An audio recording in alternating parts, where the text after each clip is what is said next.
Hello, Math 200 students. We're going to be looking at a project that is going to do a couple of things, hopefully, for you as we work through it. Number one, hopefully it's going to show you how probability relates to real life. And hopefully it'll be a relevant part of your life in two ways. A lot of you may be going into the medical field, and so you'll be dealing with medical ethics and having to think through things, what is right and what is wrong when it comes to ethics in the medical field, both for your own personal choices, but also for the choices of those under your care, and for society at large. Also, in your personal life, many of you will maybe looking to have a family one day, and having children possibly one day. And if that's the case, this may come into relevance in your life as well for that reason, as it did for myself and my wife.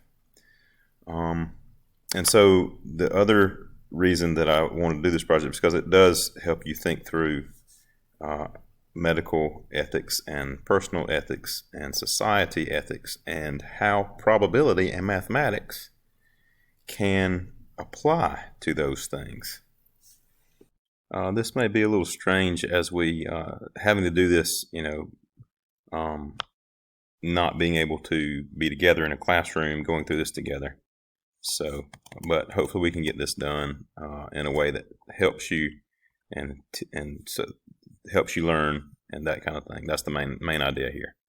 All right, so let's go through what this is about. A certain birth control pill uses 3 mechanisms to prevent birth. So this is a real life example, again, that happened to myself and my wife. So when we had gotten married, my wife was using a birth control pill. She was in PA school. She was thinking about and learning about how these birth control pills actually work. And the one that she used, which is pretty common, is to use 3 different mechanisms in that pill to prevent birth. Okay, mechanism 1 works 99.9% of the time. By the way, these numbers are not accurate. I did not try to use these numbers accurately. I just made these numbers up. Okay. Whenever this happened in my life, I did get accurate numbers, but I did not memorize what those numbers were. So don't trust this 99.9 or 95% or 80%. Don't trust those numbers. Again, those are numbers I just made up for this project, for the purposes of this project. So let's just hypothetically here. Mechanism 1 works 99.9% of the time. All right, and so I believe what mechanism 1 does is it prevents ovulation. So it prevents the egg from ever going to the place where it could be fertilized. Mechanism 2 works 95% of the time, and mechanism 2 is, my wife could tell you better than me. I'm not a medical expert by any means, but I do think I remember that mechanism 2 tries to prevent sperm and egg from ever meeting, even if the egg does ovulate, ovulation does occur. It prevents the sperm from ever reaching the egg or from ever being able to penetrate the egg to fertilize it. So preventing conception. Mechanism 1 and mechanism 2 both prevent sperm and egg from ever creating humanity, from ever creating a separate human DNA life. Mechanism 3, however, is a different story. It is an abortifacient. So what that means is the fancy word that means that it ends a pregnancy after the conception of a separate human DNA life. So what it does is it thins the uteral lining so that if you have a fertilized egg that then goes to be implanted, that it will not implant. So it basically causes an abortion. So for my wife and I, that was not okay. for our belief system. That was not okay. If you want to have a discussion with me at all about that part of it, about why we believe that, I'll be glad to have that discussion outside of the class context. Feel free to get in touch with me or anything if you want to have conversations about that. But just for the purpose of this, I'm just letting you know that just for us or for some of your patients, and hopefully probably for some of you too, that would not be okay. It would not jive with your ethical system. So that's what this project is about. So applying these probabilities to find out what can be done, what is the right course of action then for a married couple when this is the case. Find the probability then that mechanism 3 actually serves as the means to end a conceived pregnancy in a single instance. Okay, I want you to pause the video now and take at least 5 minutes to try to think through how to do this on your own before I go through how this can be done. Try to think of it on your own. All right, hopefully you paused the video and you thought through it on your own. I'm going to give you a couple of hints. If you're having trouble, for mechanism 3 to actually serve as the means to end a conceived pregnancy, what has to happen is mechanism 1 has to fail, and then mechanism 2 has to fail, and then mechanism 3 has to work. So find the probability that all three of those things occur. Mechanism 1 fails, mechanism 2 fails, mechanism 3 works. Okay, so pause it and try to do it. Okay, if you've already thought long and hard about it, here's what will happen. All right, mechanism 1 fails. Mechanism 2 fails. Mechanism 3 works. So what's the probability that all three of those things occur? Well, mechanism 1 works 99.9% of the time, so you're just going to use the complement of that for it to fail. So it will fail 1 minus 0.999. 99.9% the same thing as 0.999 is a decimal, so 1 minus 0.999. And then that's going to be multiplied by, because this is an and situation. This happens and this happens, so it's a multiplication situation when it's and. Mechanism 2 fails. Again, the complement of that will be 1 minus 0.95. All right, because mechanism 2 works 95% of the time, so the complement of that will be 1 minus that, or 0.05 times, again, because that has to happen, and then this has to happen as well. So the complement, so actually it's not the complement this time. Mechanism 3 actually works. It doesn't fail, it works, and it works 80% of the time, so that's going to be times 0.8. So multiply all that out, and you get, in my calculator I get 4e negative 5. So what that means, it means 4 times 10 to the negative 5th. So that means we're going to move the decimal point 5 places to the left, so that gives us 4 zeros in front of the 4. So 0.00004. Or if we want it as a percent, just move the decimal point 2 places back to the right, and we get 0.004%. Or we could say that that's 4 out of tens, hundreds, thousands, 10,000s, 100,000s out of 100,000. 4 out of 100,000, or if you reduce that, that's going to be 1 out of 25,000. Okay, 1 out of 25,000. So, but that's what did we just answer? That's for that to happen if it's only used once. If that, in other words, if it's only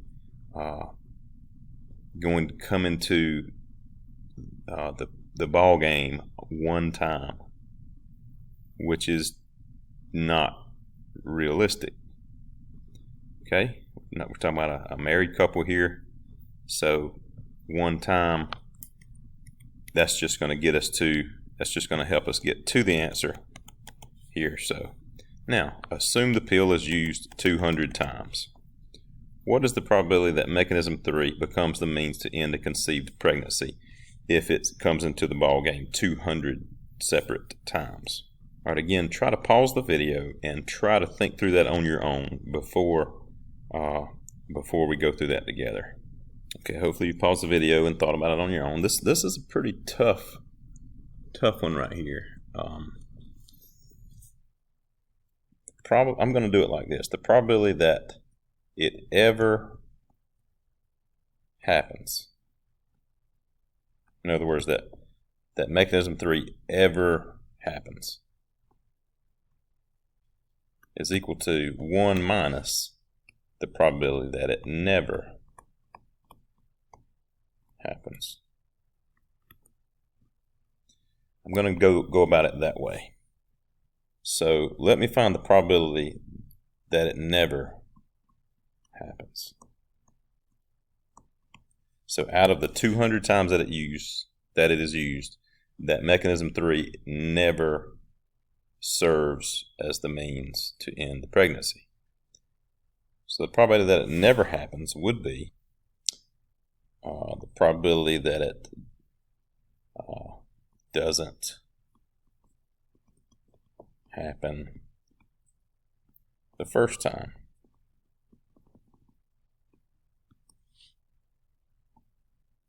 And that it doesn't happen the second time. So times the probability that it doesn't happen the second time. And that it doesn't happen the third time. So times the probability that it doesn't happen the third time. And on and on and on until you get times the probability that it doesn't happen the 200th time. So, what's the probability that it doesn't happen? In other words, that mechanism 3 does not happen the first time. Well, the probability that it happens the first time is 0.00004. So the probability that it doesn't happen the first time is 1 minus 0.00004. Right? This is so remember, 0.00004 is the probability that it happens. In other words, that mechanism 3 happens. That is 0.00004. So the probability that mechanism 3 doesn't happen is the complement of that. It is 1 minus 0.00004. What's the probability that it doesn't happen the second time? It's the same thing. 1 minus 0.00004. And the third time is the same thing. 1 minus 0.00004. All the way down, and you're going to multiply that all together with 200 of these jokers. Now there's an easier way to do that, obviously. We're just going to say that's equal to 1 minus 0.00004 to the what? To the 200th power. So let's see what that is. All right, I get 0.99203. Let me make that 3 round to a 4. 92204. So the probability that used 200 times, probability that mechanism 3 never occurs, which is a good thing for me and my wife, is 0.99204. So that doesn't answer the question here. The probability we want to know what is the probability that it does occur at any point in that 200 times. So that's going to be 1 minus that. So let me change colors here. So that's going to be 1 minus 0.99204, right? Because this is that. So 1 minus 0.99204 equals 0.00,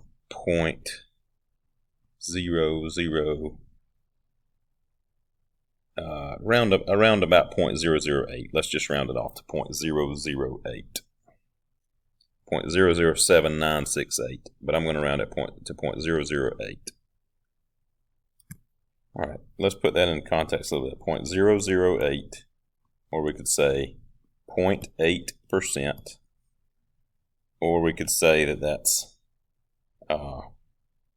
8 out of tenths, hundredths, thousands, 8 out of 1,000. Or we could say that that is 1 out of 125. So 1 out of 125 times, 1 out of 125 times an abortion would occur for this couple.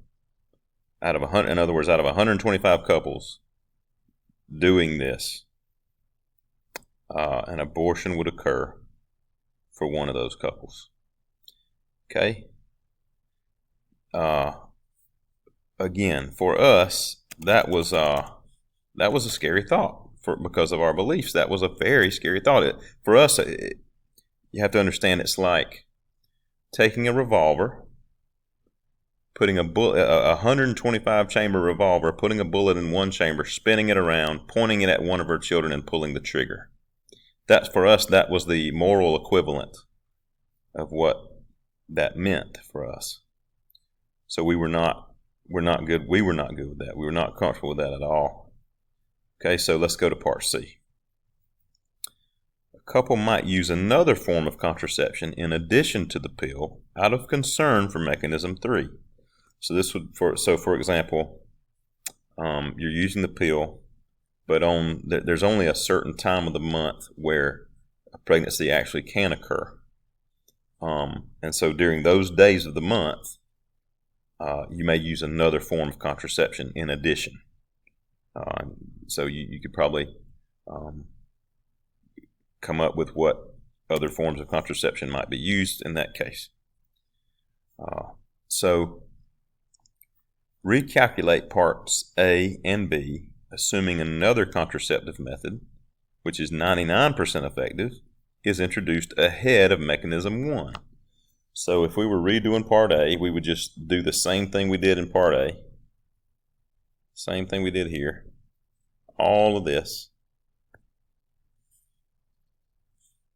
But we would add something to that.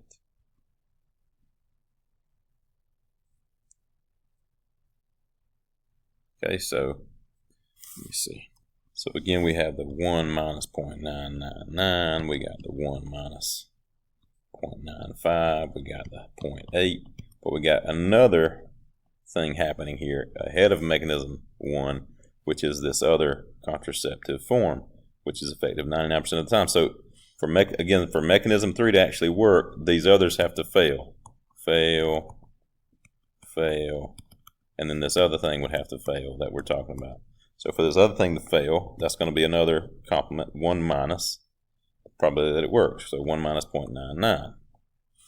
So now we multiply that together, and we get 4e negative 7, or 0.000004. So 6 fours in front of the 0, or 0.00004%, or 4 out of what? Tenths, hundredths, thousandths, 10 thousandths, 100 thousandths, millionths, 10 millionths, 4 out of 10 million. Or 1 out of 2.5 million, 2,500,000.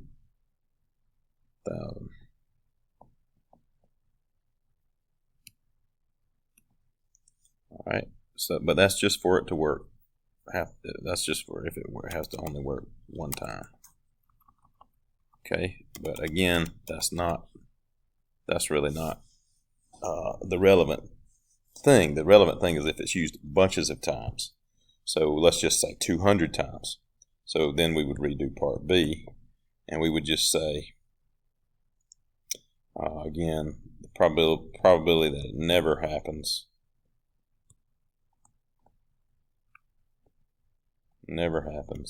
is equal to 1 minus. So this is the probability that it doesn't happen. Or we could say this is the probability that it doesn't happen the first time. Sorry, that's the probability that it happens the first time. So 1 minus that is the probability that it doesn't happen the first time, and the second time, and the third time, all the way to 200 times. So we raise that to the 200th power, and that gives us 1 minus 0.1234564 raised to the 200th. 0.99992. So the probability that it ever happens is the complement of that. 1 minus 0.99992, which is 0.00008, or we might say 0.008%, or we might say 8 out of tenths, hundredths, thousandths, 10,000, 100,000, 8 out of 100,000, or we might say 1 out of 12,500. 1 out of 12,500. That's a lot better than 1 out of 125. Okay? Still, for a couple like us, there's still an ethical dilemma at play here. Some couples might say, oh, well, that's the best we can do, and that's we're willing to live with that. For us, again, it's like taking a gun with 12,500 chambers in it, putting a bullet into one of them, spinning it around, pointing it at one of our children, and pulling the trigger.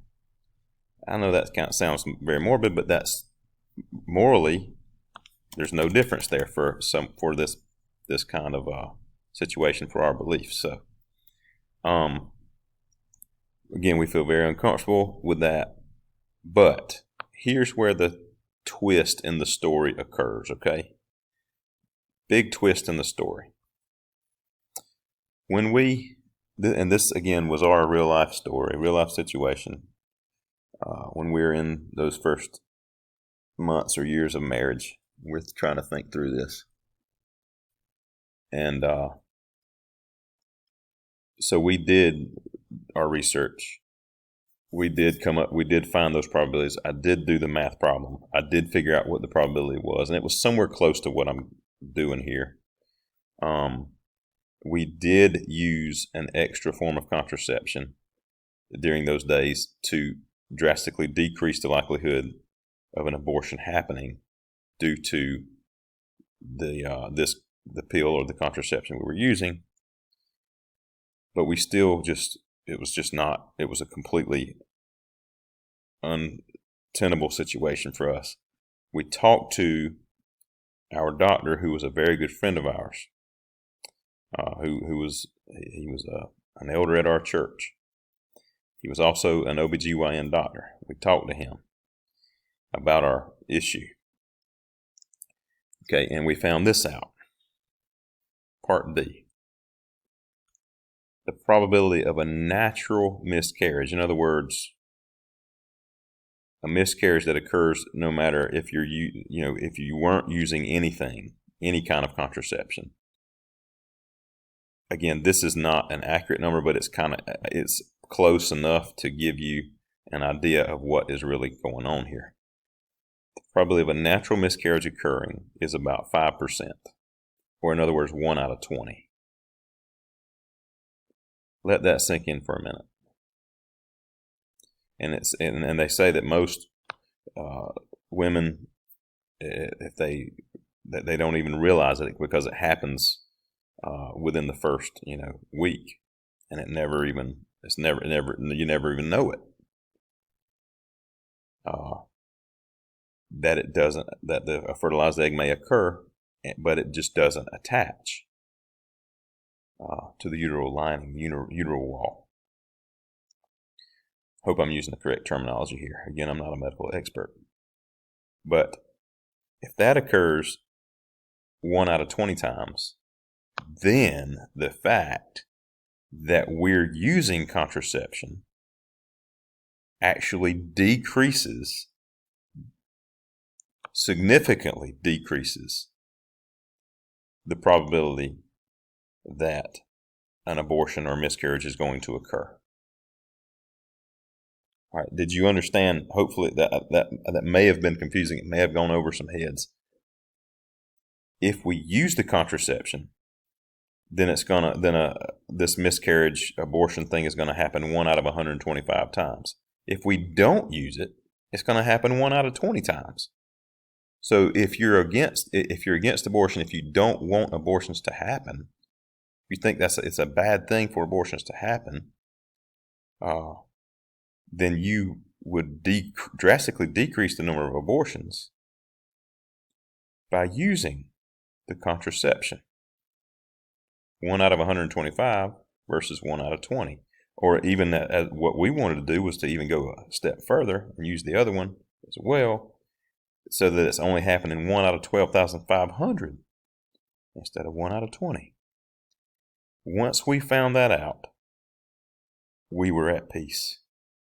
It gave us the answer to our moral and medical and personal ethical dilemma.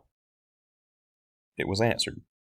We are doing the right thing according to our beliefs and convictions by using the pill and or using the pill with the other form of contraception in addition to it.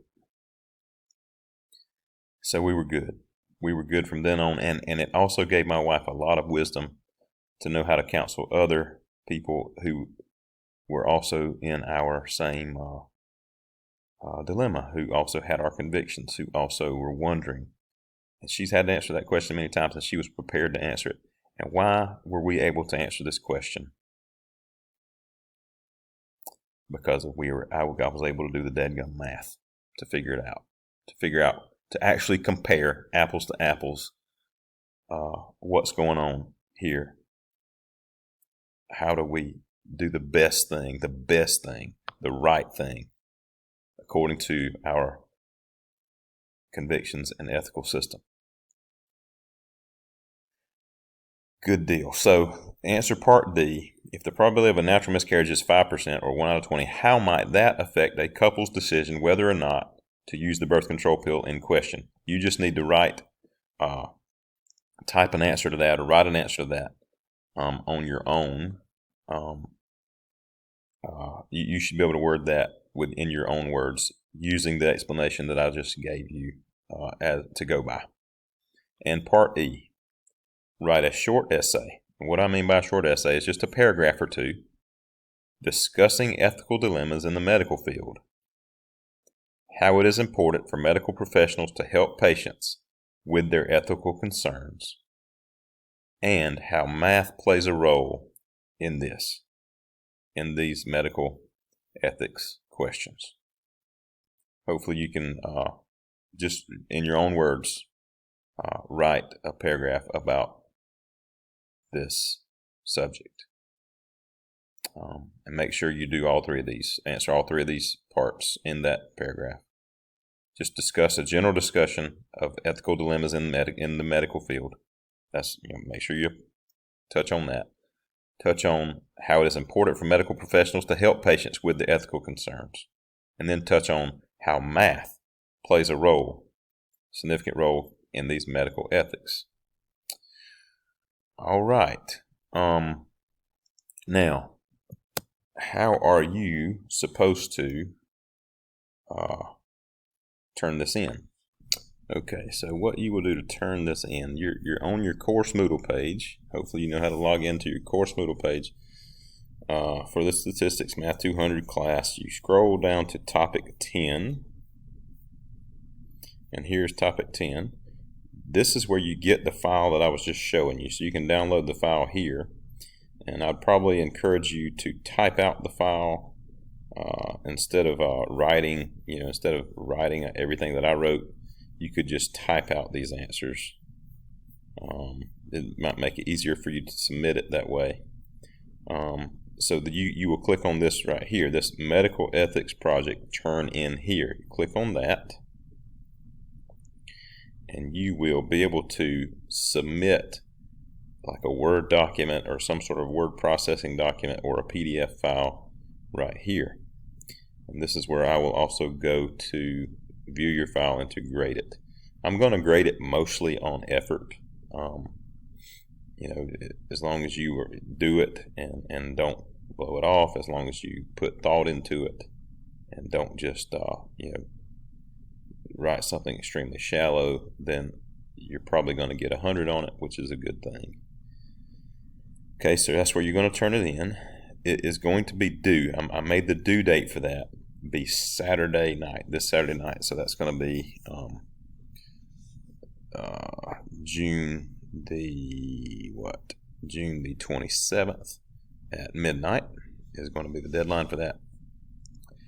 Also, for you to get the 100, you have to also do this. I want you to go to this medical ethics forum. Click on this medical ethics forum, and I want you to add a new discussion topic, and I want you to just paste your little 1 or 2 paragraph essay, the same answer that you answered in part E. I want you to paste that here. And then, okay, so everybody has to do that by Saturday at midnight. Then though, after that, after Saturday at midnight, on Sunday, Monday, or Tuesday, I want you to go on there. I want you to read some of what your fellow classmates wrote, and I want you to reply to someone. I want you to post some sort of a response to what they wrote, whether you can say, yes, I agree with what you said here, and you pointed this out very well, you said this well. You may disagree with something that they said, or you may say, I think it would be better to say it this way. It just needs to be some sort of a thoughtful reply. It doesn't have to be critical. It doesn't have to be, you want to, of course, be kind and encouraging to your fellow classmates. I definitely want you to be that way. But if you see something that maybe you want to point out, it's kind of up to you. Just put some thought into responding to one of your classmates. You don't have to respond. You can respond to more than one if you want to. And if someone responds to you, you can respond back to them. And you can take this and run with it as far as you want to, as long as you're kind and respectful. But you have to respond. You have to put your own, and you have to respond to at least one of your classmates. If you do more than that, more power to you. But to get the 100, you have to turn in your completed project, submit that file as I showed you where it says turn in here, and you have to post your essay here in this medical ethics forum as a new discussion topic, and you have to reply or respond to one of your fellow classmates' essays. And we'll just see if, I think some interaction here is a good thing. Interaction is a good thing for our learning abilities. So that will get you a 100 if you just do those things. Again, if you have any questions, feel free to text me over remind about what to do. Again, the due dates are going to be, you have to turn in your project and post your discussion topic by Saturday night. And then you have to reply or respond to one of your fellow classmates by the following Tuesday night. Again, text me if you have any questions. Good luck to you on that. I'll see you again in another video.